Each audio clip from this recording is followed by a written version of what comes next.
Assalamualaikum warahmatullahi wabarakatuh. Kembali lagi dengan saya Saskia Fatunisa di channel YouTube aku Saskia Fatunisa dan episode My Diary. Kali ini saya akan menjelaskan apa hikmah dari merayakan Lebaran di rumah nenekku ya. Sebenarnya banyak peristiwa ya sih yang membuat orang tuaku kadang semakin kesal ya. Seperti contoh, dia saat hari pertama ya, hari itu hari Kamis, saya tuh pernah membuat kesalahan itu saya tidak sengaja menaruh tanganku ke dalam rendang yang sebenarnya itu rendangku, padahal kan aku baru tahu bahwa tindakan itu sangat aneh oleh ayahku sampai akhirnya dicatat. Tapi meskipun begitu saya tidak akan mengulangi lagi kesalahan yang sama ya, walaupun sekarang aku kira rendang punya aku, jadi makanya uh, ini saya tidak boleh lupakan. Terus yang kedua, saya kembali niat untuk mandi. Tiba-tiba saya lupa membawa pakaian dalam yang aku kira tidak menginap tapi ternyata menginap. Nah ini juga merupakan penyebab aku tidak konsentrasi dan fokus karena terlalu semangat dan merayakan Lebaran, bukan karena tujuan gadget sih. Jadi maksudnya saya terpaksa harus menggunakan pakaian yang mirip nenek aku, terus aku harus memakai pakaian yang biasa aku pakai, dan besok keesokan harinya saat pulang saya tetap menggunakan biasa tapi dengan jaket dan rok. Nah itu tuh juga merupakan faktor kenapa aku sering konsen fokus ya. Jadi gini, saya akan menjelaskan hikmahnya sekarang.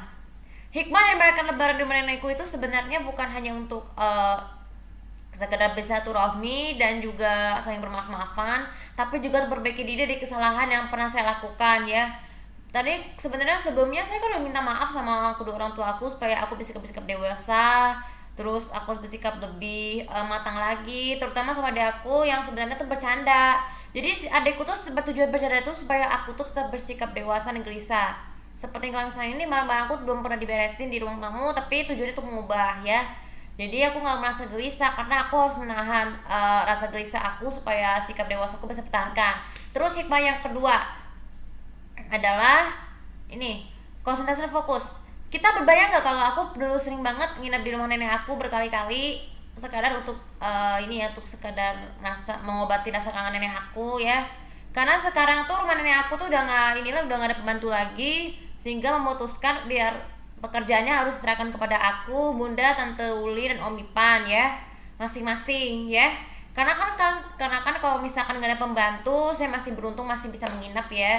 Jadi salah satu cara untuk hikmah sebelum menginap adalah pikirkan barang-barang apa yang akan dibawa dan barang-barang apa yang tidak diperlukan untuk dibawa, yang tidak dibawa.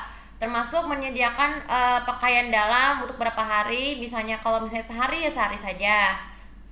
Saya udah pernah sering sih, pernah banget, cuman aku udah agak lupa sejak ada bibi.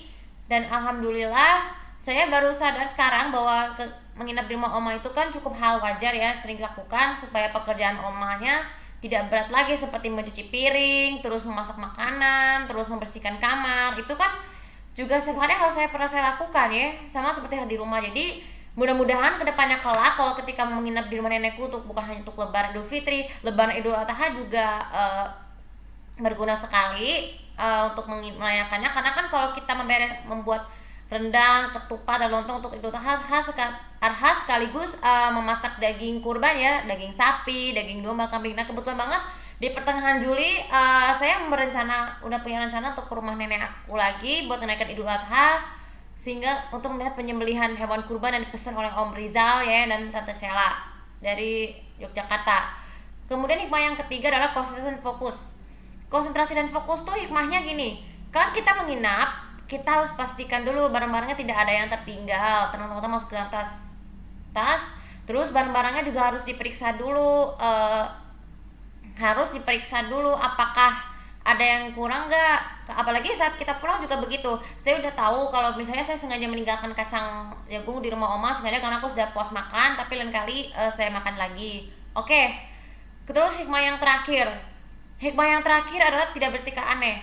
Kita kan sebagai orang dewasa yang berpenyakit autistik harus bertanggung jawab terhadap rumah umum. Misal contoh, saya sudah harus sudah terbiasa ketika ya di kamar mandi ruang tamu, saya selalu membersihkannya sampai bersih, terutama tempat duduk dan showernya agar tetap bersih. Karena kan kasihan juga oma kalau misalnya tercium bau toilet kan bisa kotor, dan akhirnya aku pun